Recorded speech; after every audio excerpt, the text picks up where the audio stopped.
तो नमस्कार साथियों, 9 सितंबर से 27 सितंबर 2024 आयोजित होने वाली एसएससी सीजीएल की परीक्षा में एक बच्चों के साथ स्कैम होता है। सोचिए, बता दूं, यहाँ अभी अनाउंसमेंट हो चुका है कि आप यहाँ पर धरना नहीं कर सकते।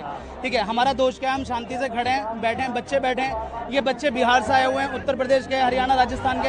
हम आराम से बैठ करके अपनी बात रख रहे हैं।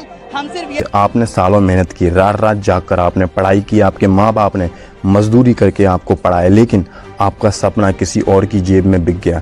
एसएससी देश की सबसे बड़ी सरकारी नौकरी परीक्षा, जहां काबिलियत नहीं बल्कि पैसों और जुगाड़ का खेल चलता है। ये दोस्तों सिर्फ एक पेपर लीक नहीं है, ये करोड़ों युवाओं के भविष्य की हत्या है। आज हम दिखाएंगे कैसे सिस्टम के अंदर बैठी मिली भगत हर साल लाखों सपनों को कुचल देती है। सवाल ये है, इसका जिम्मेदार कौन है और अगला शिकार कौन है।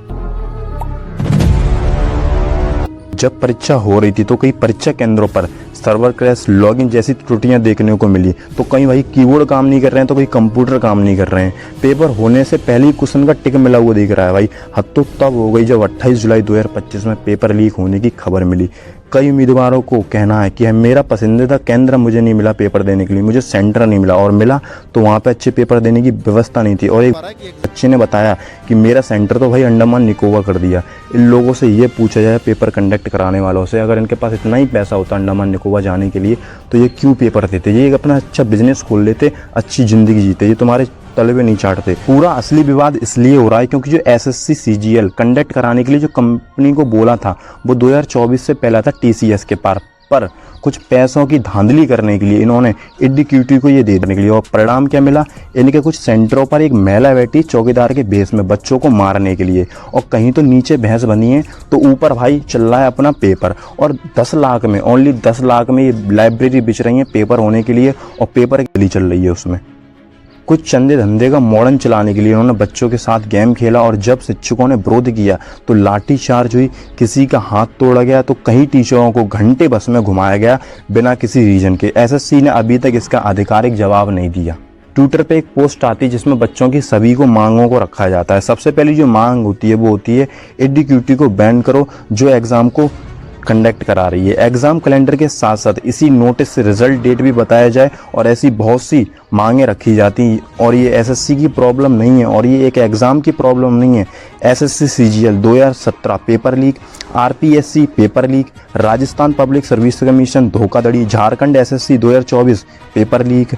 और ये भाई क्यों, ये आने वाले टाइम में नहीं होगा क्योंकि जब सरकार कोई फर्क नहीं पड़ रहा है, पेपर होने से पहले भी सीट फिक्स हो जाती है भाई। ऐसा ही कुछ हुआ अगस्त 2016 में जब एसएससी सीजीएल का पेपर लीक हुआ। ये पेपर कंप्यूटर बेस्ड टेस्ट था। ये परीक्षा होने से पहले ही सोशल मीडिया पर इसका पेपर लीक कर दिया गया। हिंदुस्तान टाइम्स की रिपोर्ट के अनुसार पेपर लीक होने की जानकारी सितंबर में ही मिल गई थी, पर बच्चों के साथ एक और स्कैम होता है। एफआईआर नवंबर में दर्ज की जाती है। 2 महीने लगे जाते हैं एफआईआर दर्ज करने में। क्या 2 महीने से किसी ढाबे पर जलेबी खा रहे थे? क्या ये सोच रहे थे कि अगले पेपर में धोखाधड़ी कैसे करें? मामला दबा दिया गया एसएससी के द्वारा। आते हैं हाल ही के मुद्दे पर। राहुल गांधी ने कहा एसएससी फेज 13 की परीक्षा में सामने आ रही लापरवाही सिर्फ लापरवाही नहीं है, बल्कि मोदी सरकार के विफल और सड़े हुए सिस्टम का आईना है।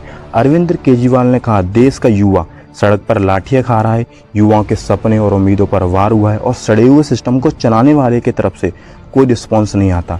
धर्मेंद्र प्रधान के इंस्टाग्राम पर आईडी पर जाओगे तो शिक्षा से रिलेटेड कम, धर्म से रिलेटेड ज़्यादा वीडियो मिल जाएंगी। दिल्ली की सीएम रेखा गुप्ता तो ढोंगी बाबा की पूजा करती हैं, इन्हें कुछ नहीं आता। इन किसी को ये फर्क नहीं पड़ता कि युवा परेशान है, बल्कि दिल्ली, लखनऊ, गोरखपुर कि ये तो बस इतना जानते हैं कि बटोगे तो कटोगे। क्या थोड़ी भी शर्म है आपके आंखों में? नेताओं को ये पता नहीं है कि सरदार पटेल जी की डेथ कब हुई थी, जन्म कब हुआ था, और आप देश को विस्कुरु बनाएंगे? थोड़ी शर्म कर लो। कई लोग बोलते हैं रोजगार के सपनों को कुचलती डंडों की मार। नौकरियां मांगने पर क्यों होता है युवाओं को बार? गुंडों पर फूल, छात्रों पर बर्बरता। एक लड़का जब पेपर देने आ जा तो पेपर एक आउट एरिया में होता है, वहाँ पर सिर्फ टीन डाल के पेपर करवाया जाता है, और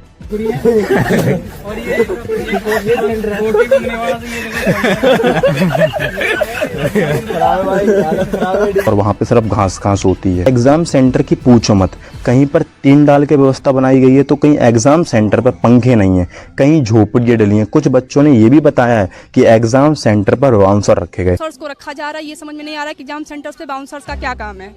और फिर सेंटर्स जो हैं। अब एक बात समझ आई, जब पहलगाम अटैक हुआ था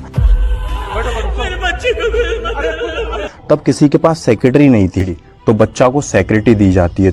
वो बाउंसर पीटते हैं जब बच्चा कोई कंप्लेन करता है खराब सिस्टम के बारे में। पटना में सीता स्वामी डिजिटल सेंटर पर भी यही समस्या देखने को मिलती है।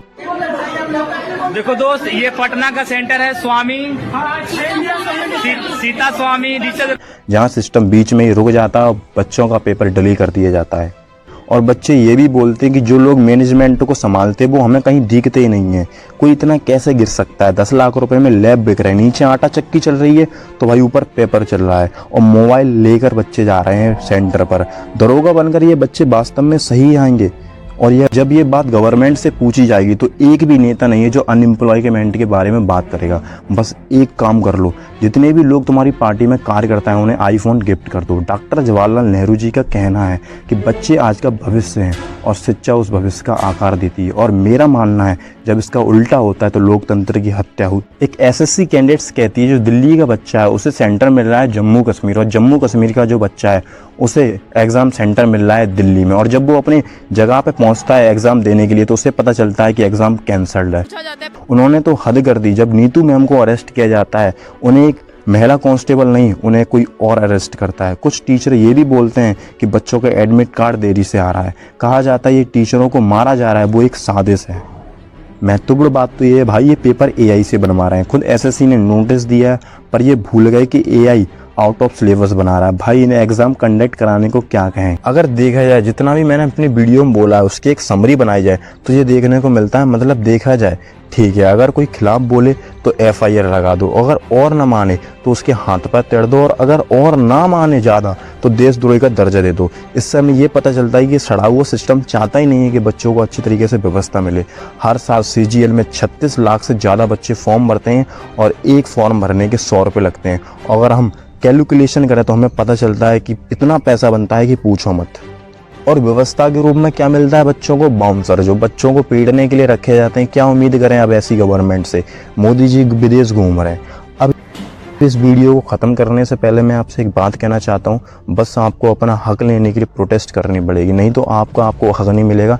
चंद पैसों की वजह से आपका हक किसी और की जेब में डाल दिया जाएगा। धन्यवाद साथियों। इंकलाब जिंदाबाद।